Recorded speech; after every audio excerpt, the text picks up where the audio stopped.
Hoje, a gente vai mergulhar em um dos livros de sabedoria mais antigos e, olha, mais profundos do mundo, o I Ching. É um texto que atravessou milênios, sabe? Influenciou filosofia, arte, até mesmo a ciência.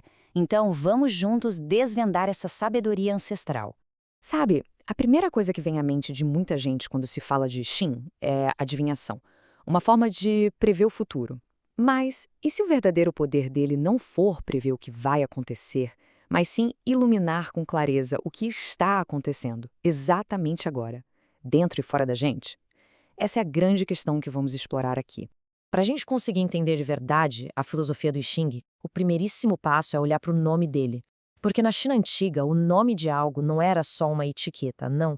Era a expressão da essência daquilo. E é justamente aí que a chave de tudo se revela. Olha que interessante. Originalmente, o livro era chamado apenas de I. Isso mesmo. E esse único ideograma carrega não um, mas 3 significados que se completam, que se entrelaçam, formando a base de toda a sabedoria do livro. O primeiro significado é mutação. É a ideia fundamental de que o universo está num fluxo sem fim, contínuo. Não é que existem coisas que mudam. O que existe é o próprio mudar. É como se fosse a dança incessante de toda a existência. E aqui vem o paradoxo, que é genial. O segundo significado de é não mutação. O que isso quer dizer? Que, embora tudo esteja sempre mudando, as leis que governam essa mudança, essas sim são eternas, são absolutas, nunca mudam. O terceiro significado é simplicidade. A ideia é que, por trás de toda a complexidade que a gente vê no mundo, existem princípios muito simples, muito elegantes. O I Ching é um convite para a gente encontrar esse caminho do que é fácil, do que flui sem esforço.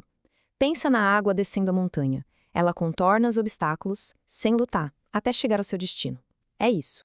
E essa frase, nossa, ela ilustra essa ideia perfeitamente. Cada flor é única, é passageira, isso é a mutação. Mas o padrão, o ciclo da primavera, sempre retorna. Isso é a não mutação. Os fenômenos são sempre novos, mas os princípios por trás da mudança são constantes. Certo. Mas como é que uma filosofia tão profunda assim é representada visualmente? Vamos ver agora como o I Ching constrói um universo inteiro de significados a partir dos elementos mais básicos que se pode imaginar. A jornada toda começa com um gesto muito simples. 2 tipos de linha, uma contínua e uma partida. Daí, combinando essas linhas em grupos de 3, a gente tem os 8 trigramas. E, finalmente, combinando esses trigramas em pares, um sobre o outro, chegamos aos 64 hexagramas, que são o coração do I Ching. Agora, o que é realmente impressionante é que o I Ching original era basicamente isto, um livro sem palavras, só esses 64 símbolos.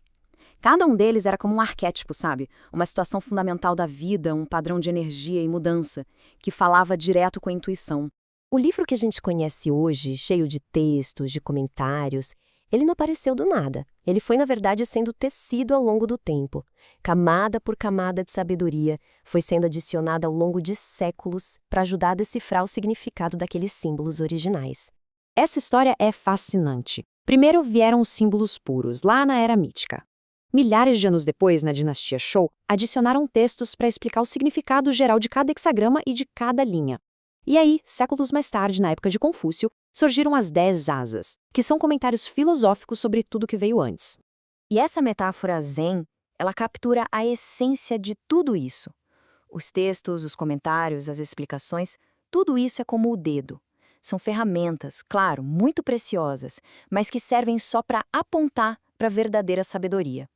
E a sabedoria, essa é a lua. São os símbolos silenciosos e originais.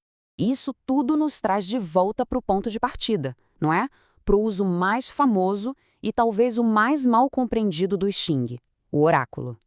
Aqui no Ocidente, esse lado do livro despertou um fascínio enorme, mas, muitas vezes, de um jeito meio distorcido. A diferença é sutil, mas ela é fundamental. De um lado tem a tentativa de adivinhar o futuro, como se fosse uma bola de cristal. Do outro, o uso do I Ching como uma ferramenta poderosa de autorreflexão. A pergunta certa não é o que vai acontecer, mas sim qual é a dinâmica dessa situação agora e qual seria a atitude mais sábia a se tomar. A visão tradicional chinesa é que o I Ching funciona como um espelho perfeito da realidade de um momento. Se a imagem que a gente vê parece confusa, A questão não está no espelho. Talvez esteja na clareza do nosso próprio olhar, que pode estar meio embaçado por desejos, por medos. Então, chegamos no ponto crucial. Todo o processo é psicológico. O poder não está nas moedas ou nas varetas, mas na nossa capacidade de formular uma pergunta clara, sincera, precisa. Uma pergunta bem feita já é metade da resposta, porque ela nos força a entender o que a gente realmente está buscando. E assim a gente fecha o círculo. Talvez o livro das mutações não seja sobre as mudanças que acontecem lá fora, ao nosso redor. Talvez a sua verdadeira finalidade seja provocar a mudança mais importante de todas, a da nossa própria maneira de ver o mundo e de nos vermos dentro dele.